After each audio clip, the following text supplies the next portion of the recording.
Halo sobatku semuanya, gimana kabarnya nih? Nah, ketemu lagi dengan saya di channel saya Murtini Klaten. Nah, kali ini saya membahas tentang materi PKWU mengenai kerajinan, wirausaha kerajinan dan bahan limbah berbentuk bangun ruang. Nah, seperti apa? Kita simak ya. Nah, pada materi kemarin saya sudah membahas tentang kerajinan dari limbah berbentuk bangun ruang. Dan juga saya sudah membahas tentang rencana usaha kerajinan berbentuk bangun ruang.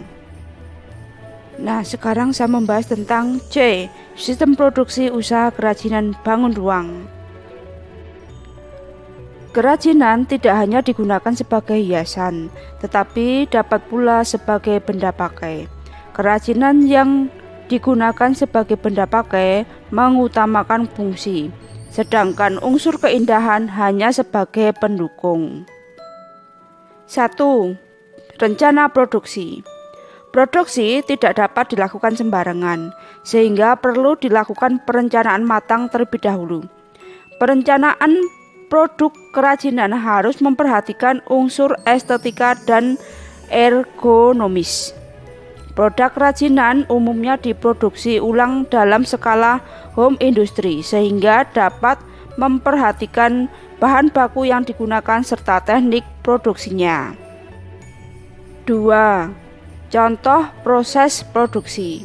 Sebelum melakukan proses produksi, Anda perlu memperhatikan faktor keselamatan kerja. Anda dapat menggunakan bantuan alat-alat pengaman dalam proses produksi seperti helm, sarung tangan, kacamata, atau sepatu selama kegiatan produksi berlangsung. A. Kerajinan keranjang sampah dari tutup botol bekas. Alat dan bahan yang harus dipersiapkan meliputi tutup botol air mineral, solder, kabel tis, nampan, plastik bekas, palu, paku, gunting, serta lem tembak. Untuk langkah pembuatannya sebagai berikut. 1. Tutup botol dicuci dan dibersihkan terlebih dahulu. 2. Keempat, sisi tutup botol dilubangi dengan paku. 3. Tutup botol diikat satu persatu menggunakan kabel tis lainnya sehingga membentuk lingkaran dengan ukuran sesuai selera. 4. Beberapa lingkaran yang telah terbentuk dari ikatan tutup botol bekas disusun dari bawah ke atas. 5. Lingkaran yang telah disusun kemudian ditempelkan pada nampan plastik bekas sebagai alas dengan menggunakan lem tembak. 6. Setelah kering, Anda juga dapat menghiasnya sesuai dengan keinginan. B. Kerajinan celengan dari kaleng bekas. Untuk membuat celengan dari kaleng bekas, Anda perlu mempersiapkan beberapa bahan, meliputi kaleng bekas, kertas kado, lem atau alat perekat lainnya, gunting, serta pisau pemotong atau silet. Langkah-langkah pembuatan celengan dari kaleng bekas sebagai berikut. 1. Mengukur lingkaran kaleng dengan kertas kado, kemudian menandai di mana ujungnya bertemu, baik dari lingkaran diameter maupun atas dan bawah, dan mengguntingnya. 2. Menempelkan kertas kado ke bagian permukaan kaleng dengan dibubuhi lem pada bagian ujung-ujung kertasnya agar menempel di kaleng dengan baik. Jika sudah menempel, maka harus dipastikan kerapiannya. 3.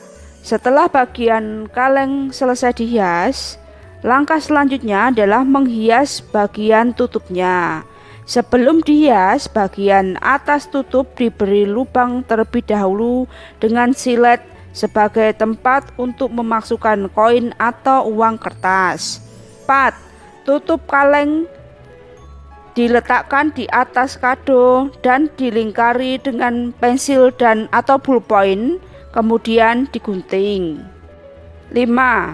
Menempelkan kertas kado yang telah digunting dengan lem dan merapikan bagian pinggir serta bagian lubang untuk memasukkan koin dengan silet.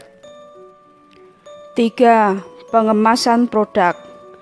Pengemasan merupakan tahap akhir dalam proses produksi yang tidak kalah penting. Produk yang telah dibuat perlu pengemasan agar dapat dengan mudah dipasarkan. Pengemasan produk hendaknya dilakukan secara menarik sehingga memicu minat pembeli. Namun pengemasan pada dasarnya dilakukan dengan beberapa tujuan. Tujuan dari pengemasan adalah A. Melindungi produk dalam perjalanannya dari produsen ke konsumen. B. Mempermudah identifikasi produk. C. Sebagai sarana promosi produk. D. Perhitungan break-even point kerajinan berbentuk bangun ruang. BEP atau break-even point secara sederhana dapat disamaartikan dengan kata impas. BEP atau break-even point merupakan sebuah kondisi di mana jumlah pendapatan dan biaya seimbang, sehingga pengusaha tidak memperoleh keuntungan ataupun mengalami kerugian. Perhitungan BEP dapat memberikan informasi mengenai berbagai tingkat volume penjualan serta kemungkinan memperoleh laba menurut tingkat penjualan yang bersangkutan. Perhitungan BEP atau break-even point melibatkan dua jenis biaya, yaitu biaya tetap dan variabel. Biaya tetap adalah total biaya yang jumlahnya tidak akan berubah apabila terjadi perubahan volume produksi. Contoh biaya tetap antara lain biaya sewa tempat, pembayaran pinjaman modal, serta asuransi. Sebaliknya, biaya variabel jumlahnya berubah-ubah sesuai volume produksi atau penjualan produk. Contoh biaya variabel antara lain bahan baku, bahan bakar, serta ongkos pengiriman barang. Dalam perhitungan break-even point atau BEP, pengusaha dapat menghitung margin kontribusi suatu produk.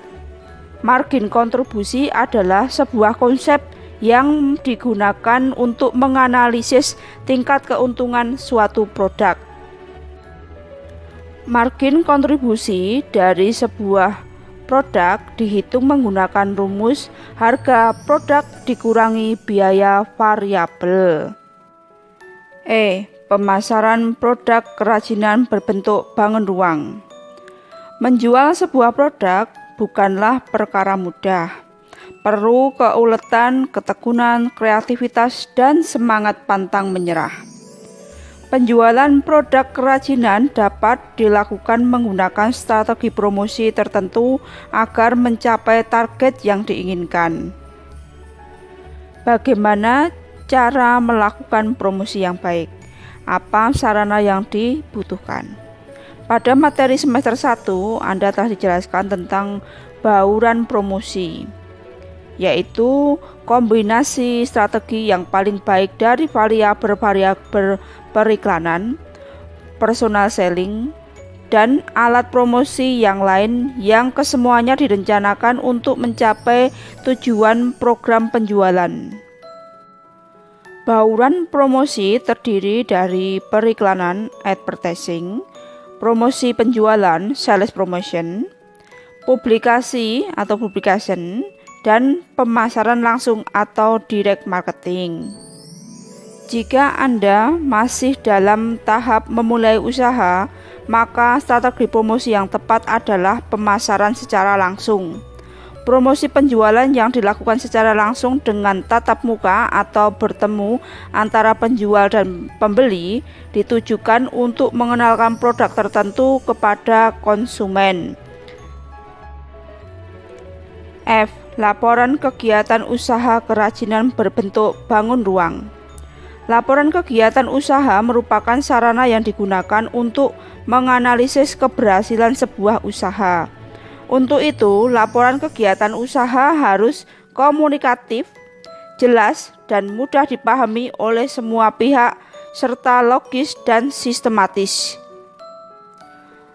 Proses pelaporan ini biasanya dilakukan pada akhir tahun untuk keperluan evaluasi keseluruhan proses yang terjadi dalam usaha tersebut. Dalam pembuatannya, seorang pengelola usaha memiliki beberapa kewajiban, yaitu 1. Memahami akan arti pentingnya laporan. 2. Dapat mendistribusikan laporan baik yang bersifat umum maupun khusus. 3. Menyiapkan sarana, data-data, dan teknisnya serta latihan-latihan penyusunan sebuah laporan kegiatan usaha. Demikian tadi untuk materi PKWU Wirausaha Kerajinan dan Bahan Limbah Berbentuk Bangun Ruang mengenai sistem produksi usaha kerajinan bangun ruang, perhitungan BEP atau Break Even Point kerajinan berbentuk bangun ruang, serta pemasaran produk kerajinan berbentuk bangun ruang dan laporan kegiatan usaha kerajinan berbentuk bangun ruang. Semoga materinya tadi bermanfaat buat kalian semuanya. Oke, terima kasih semuanya. Jangan lupa ya untuk like, komen, dan subscribe di channel saya ya. Terima kasih. Matur nuwun.